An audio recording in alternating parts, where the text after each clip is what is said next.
So I'm heading to IMAX Sydney at Darling Harbour for the midnight release of the Odyssey.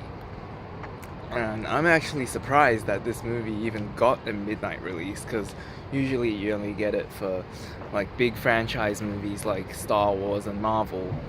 But yeah, I'm pleasantly surprised because the audience is packed, and I've never seen a midnight release of a movie. I've never been to a midnight release of a movie that's not Star Wars or Marvel. After the disappointment of The Mandalorian and Grogu earlier this year, I'm desperately hoping that this midnight release will actually have, some energy to it, and hopefully the movie will actually be good. So yeah, I don't really know anything about the story of the Odyssey. As far as I know, it's about this Greek guy trying to get home, I think. But yeah, I've never I could be completely wrong about that as well. But point is, I've never read the book, so I'm going into this completely blank slate, and I'm just excited to experience the story. And what I do know is that I like Christopher Nolan's movies, most of them anyway. So when there's a Christopher Nolan movie out and you get a chance to see it in IMAX, especially with a packed midnight audience, you don't say no to that. So yeah, I'm excited, and I'll tell you what I think about it afterwards. See ya. That was an amazing movie. I loved every second of it. My favorite part was during the end credits when it said, "Odysseus will return in Avengers Doomsday." Okay, in all seriousness, yeah, that was a really good movie, and I expected nothing less from Christopher Nolan at this point. I will say though that there may be parts of the story that I don't fully understand at this point, and that may have to do with the fact that this is my first exposure to this story, and it may also have to do with the fact that it was 2 a.m. and I was half brain dead. But yeah, from what I do understand, this is just a medieval epic about a man trying to return home to his kingdom and his family and the people he loves after completing like a military campaign, and he has to deal with the consequences of his war crimes, basically. And in this world, gods actually exist, and they get angry if you commit war crimes and break certain rules and traditions. So his actions actually have greater consequences, and all of that is very interesting and cool to see. And it's all portrayed on screen very well with Christopher Nolan's signature epicness, epic feeling, with the way it's shot, to the way it's acted, the music, and to the cinematography. Just everything about it looks amazing. It's a story that has many themes that I typically enjoy in stories.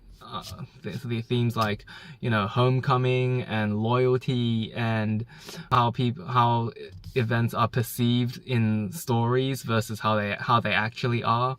And yeah, all of those themes are things that I enjoy, especially when it's done well, like in this movie. So yeah, that's pretty much all I have to say. It's just a good movie. I can't really think of anything negative, except except maybe there are things that I don't quite understand at this moment. Maybe I'll have to rewatch the movie or just think about it some more. I guess one thing that sort of stuck out to me was Zendaya's character. Like, I feel like she doesn't, like, that's probably the only critique I have of the movie off the top of my head, is that Zendaya's character, I don't really get what her point in the story is. I feel like she could have just not been in the movie, or at least, like, have a much more reduced role in the movie and be played by someone much less famous than Zendaya, and it wouldn't make any difference to the movie. So, but yeah, maybe like her character actually has some thematic significance in the story that I don't know about, and if you're familiar with the story, maybe it'll be much cooler for you to see her. But yeah, from what I can tell, that's pretty much my only critique of the movie. I will say though, the audience for the most part is again just mostly quiet, which is not what I hope for at midnight releases.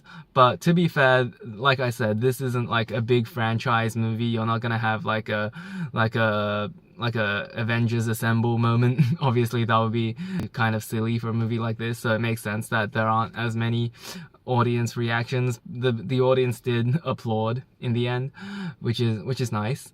But yeah, I'm not as disappointed as I was in the Mandalorian and Grogu midnight release, because importantly, this is actually a really good movie.